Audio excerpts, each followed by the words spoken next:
Welcome to Shahnameh, Book of Kings. Today we begin a new section about Kavus's war against the demons of Mazanderan. Are you ready? If a noble tree grows tall and is then damaged in some way, its leaves wither, its roots weaken, and its summit begins to droop. And if it snaps, it must give way to a new shoot that when spring comes will bud and blossom like a shining lamp. If a sickly branch grows from a good root, you should not curse the root for this. In the way when a father cedes his place to his son and acquaints him with the secrets of life. If the son then brings shame on his father's name and glory, then call him a stranger, not a son. If he slights his father's example, he deserves to suffer at the hands of fate. This is the way of the ancient world, and if you can not tell what will grow from a given root. When Kavus took his father's place, all the world was his slave. He saw that he owned treasures of all kinds, and that the earth was his to command. The throne was his, the royal torque and earrings, the golden crown set with emeralds, and Arab horses with streaming manes, and he considered no one in the world to be his equal. One day he was in a pleasure garden, seated on a golden throne with crystal feet, drinking wine from the Persian chieftains, and talking of this and that. A musician, who was in reality a demon, came asking for audience with the king.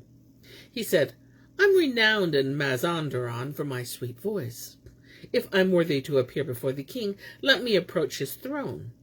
The chamberlain went behind the curtain and said to the king, "There is a musician at the gate with a lute. He sings very sweetly." Kavus gave orders to admit him, and they set him down with his instrument, and he began to sing. "My country is Mazanderan, may she abide forever in prosperity.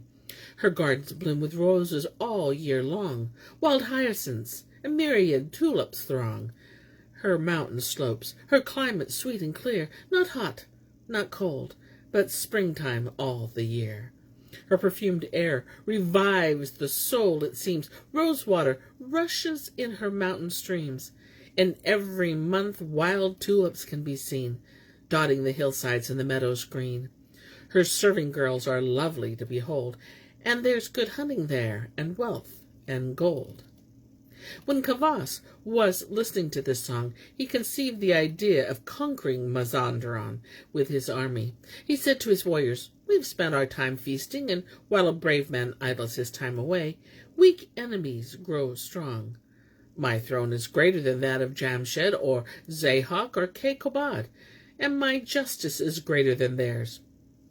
I should be greater than them in my accomplishments as well.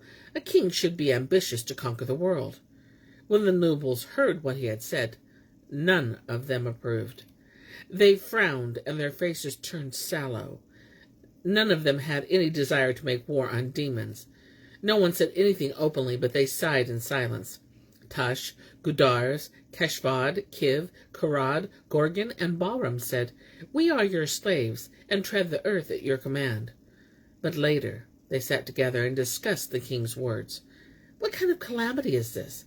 If what the king said in his cups is forgotten, we in Iran are facing a disaster. There will be no country, water, or land left to us. Even Jamshed, with his crown and his seal ring, by which he had birds and demons under his command, never fought against the demons of Mazanderan. And Ferdan, who had such knowledge and was skilled in magic, never considered this as a possibility. Then Tus said, "Brave lords, experienced in battle, there is one solution, and it should not be hard to achieve what we desire. We must send a messenger to Sal, saying, 'Come immediately. If your head is smeared with mud, do not stop to wash it, Dean.' He should be able to give the king wise advice, to tell him that it's Ahriman who has put this idea into his mind, and that one should never open doors behind the demon's weight. It may be that Zal can make him change his mind. If he cannot, then our fortunes, good and bad, are at an end." After they had discussed the matter at length, they dispatched a courier. He made good speed, and when he reached Zal, he passed on his message. The nobles send greetings to Zal, the son of Sam. A strange event has happened, and our minds are unable to deal with it. If you are not prepared to help us, no one here will be left alive, and our land will disappear. Ahriman has led our king astray. He has no intention of living as our ancestors did. He wastes the wealth he took no pains to accumulate, and he intends to attack Mazanderan. If you pause even long enough to scratch your head, the king will have left and thrown to the winds all the trouble you took in Kaikobad's service. Evil thoughts have twisted the king's soul, so that everything that you do and your lion cub Rostam have done seems to so much wine to him. Zal was deeply troubled to hear that the leaves of the royal tree had turned yellow in the way.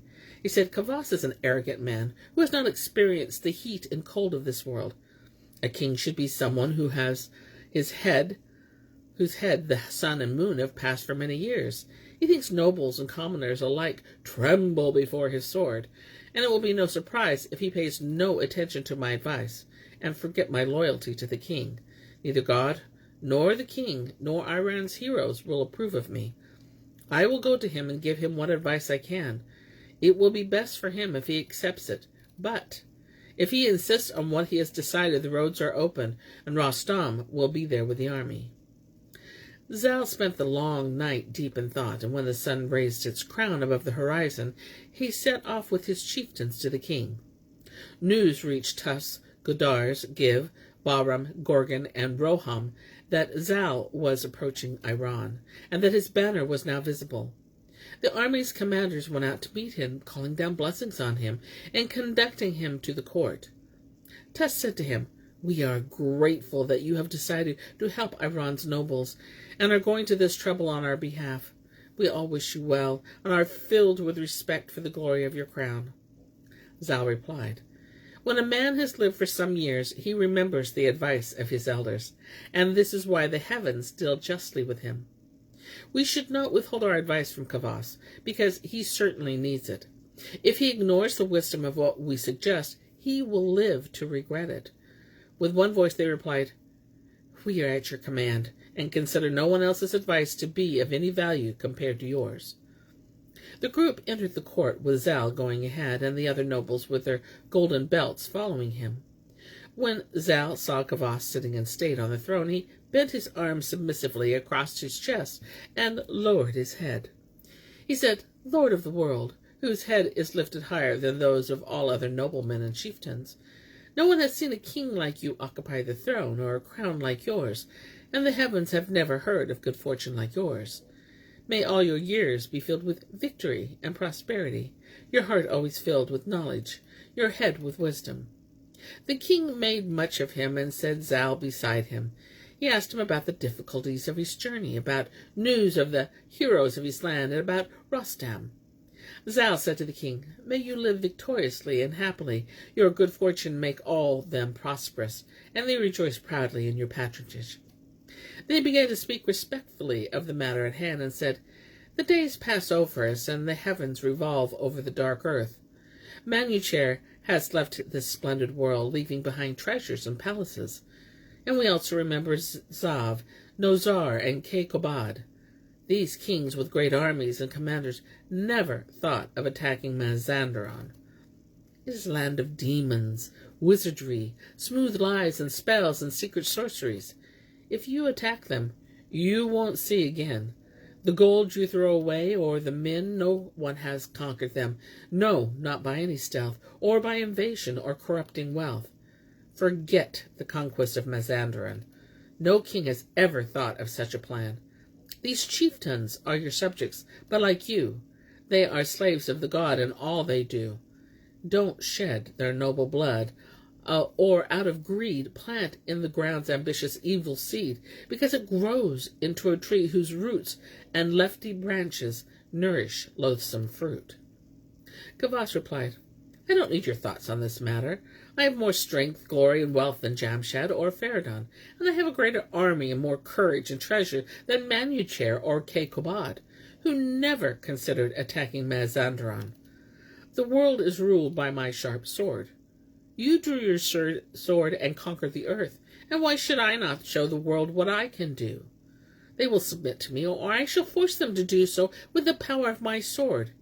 Either I shall empty Mazanderan of inhabitants, or I shall impose heavy taxes on them. They are contemptible in my eyes. Sorcerers and soldiers, they are all alike, and you shall hear that the world has been cleared of them.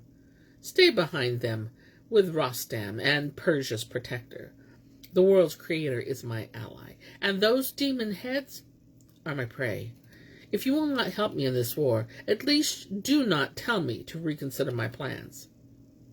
Zal could see no sense in the king's words and said, "You are the king, and we are your slaves, and we spoke only out of our heart's concern for you.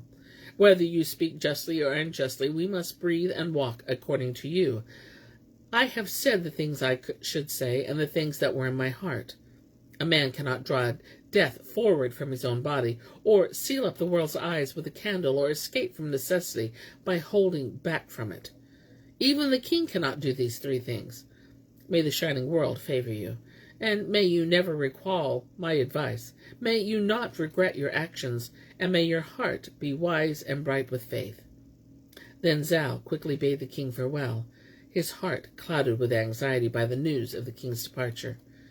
When he left the court, the sun and the moon were dark before his eyes. Tus, Gudars, Bahram, and Giv accompanied him. Giv said to Zal, "I hope God will guide Kavus, because if God does not, we may as well consider him lost. May greed and necessity and death be far from you, and your enemies be unable to harm you. Wherever we go, we hear only praise of you. And after God, Iran places hopes in you. You made this hard, thankless journey for the sake of her heroes." One by one, they embraced Zal as he set out to return to Zavastan. As soon as he had gone, Kavus gave orders that Tus and Gudars should prepare the baggage train and lead the army towards Mazanderan. When night turned to day and the warriors set off for Mazanderan, Kavus entrusted Iran to Malad's keeping, giving him his seal ring and authority and the keys to the treasury. He said, "If enemies appear, then draw the sword of warfare. Rostam and Zal will be your refuge from any evil." On the next day, the din of drums rang out, and Gudars and Tus marched at the head of the army. Kavus accompanied them, lending luster to the army's march, and as the sun set, he pitched his camp before Mount Aspers. This place, where Kavus had decided to rest and sleep, was the home of monstrous demons. It was a place that even elephants feared. Kavus had cloth of gold draped over his throne, and the air was filled with the delicious scent of wine. All the chieftains sat before Kavus, and they spent that night with wine and companionable talk. At dawn, they rose and came bedded and helmed before the king, who ordered Giv to take 1,000 warriors with maces and to lead the way into Mazanderan. "Whoever you see," he said, "young or old, separate their souls from their bodies. Burn any buildings you come across. Turn the day into night, so that these demons will understand that the world is to be emptied of sorcery." Giv, bound on his belt, left the king's presence and selected a group of men from the army. He marched with them to the borders of Mazanderan, and there rained down swords and maces on the inhabitants. Neither men nor women nor children were spared by his sword. He burned and plundered the towns and brought poison instead of healing into the inhabitants' lives. He had come to a city that was like a paradise, filled with all manner of pleasure. In every street and building there were more than 1,000 serving girls wearing torques and earrings, and even more whose faces were as radiant as the moon, wearing diadems. There was golden treasure scattered everywhere, and here gold coins and there jewels, and there were countless flocks of animals in the surrounding countryside. You would say that it was a veritable paradise. They took news to Kavus of the glory and splendor of this place, saying that Mazanderan was the partner of heaven, and that all the city was adorned like an idolatrous temple with Chinese brocade and flowers, and that the women there were like the Aries, and their faces were like the blossoms of the pomegranate tree. The Iranians had been looting the area for a week before the news reached the king of Mazanderan, and his heart was filled with pain, his head with anxiety. One of the demons of his court was called Sanjay, and his soul and body were lacerated by the news. The king said to him, "Go as the sun traverses the sky to the white demon. Tell him that a huge army led by the Iranian king Kavus has arrived here and is looting Mazanderan. Say that if he does not come to our aid, he will soon see no one left alive here." Sanjay took the warlike king's message to the white demon, who replied, "Do not despair of fate. I will come immediately with a mighty army and drive them out of Mazanderan." When night came, a black cloud spread over the army, making the world as dark as an African's face. The earth seemed like a sea of pitch from which all light had gone into hiding. There seemed to be a huge tent of smoke and pitch looming over them, and men's eyes were baffled by the darkness.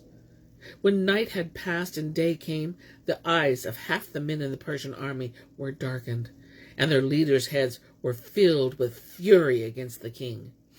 Many men perished because of this. The army had never known such a disaster. The king was also blinded, and his actions brought evil on his army. Their wealth was looted, and his soldiers led into captivity. In his misery, Kavus said, "A sensible adviser is more valuable than their treasure." The Persians suffered in this way for a week, and now none of their army was able to see. And on the 8th day, the white demon roared, "Kavus, you're like a willow, fruitless and afraid, and you once thought your army could invade Mazanderan, and that your strength is like a maddened mammoth when you choose to strike. Since you have occupied the Persian throne, wisdom's deserted you, good sense has flown.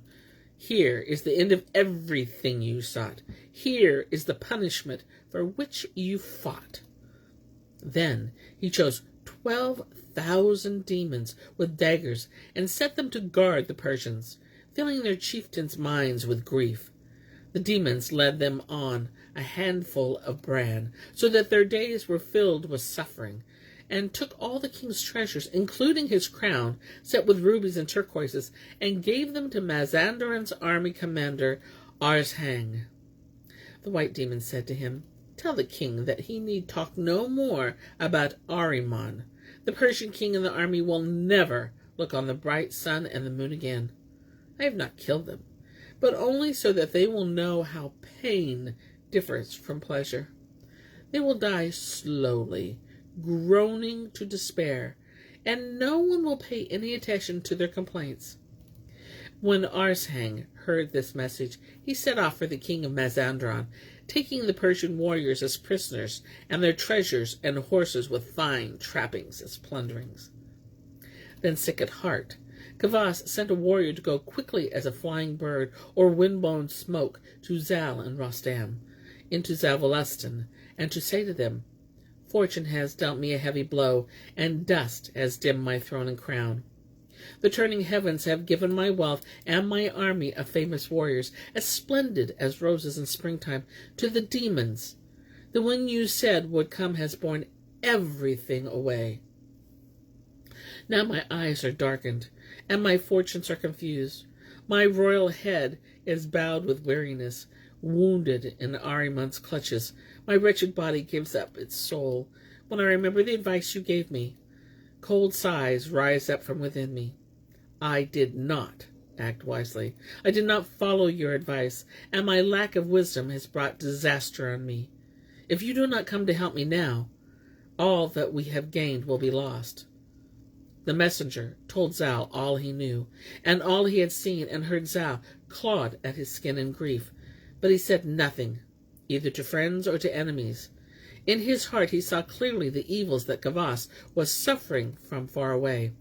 He said to Rostam, "We must neither eat nor drink of delight in our sovereignty, because the king of the world has been snared by Ahriman, and disaster has come to the Persian army.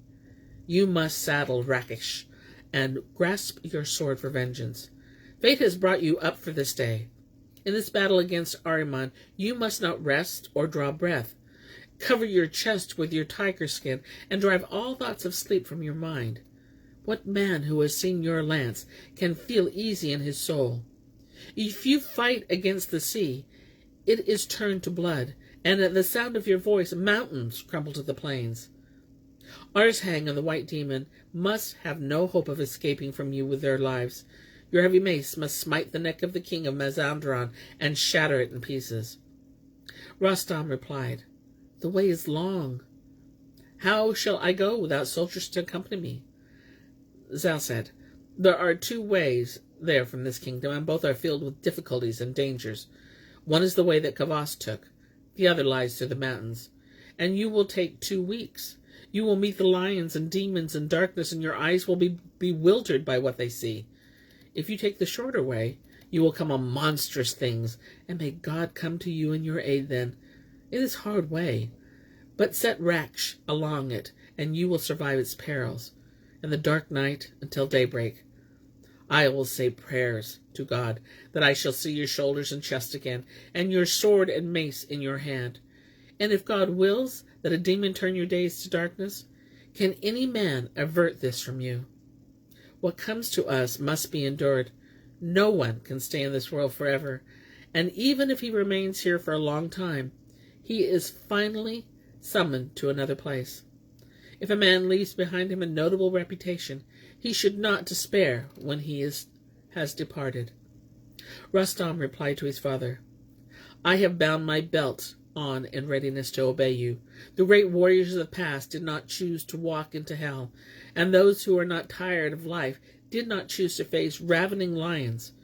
But I am prepared for whatever I encounter, and I ask for nothing but that to God I shall sacrifice my body and soul, and for king and smash these sorcerers and their talismans.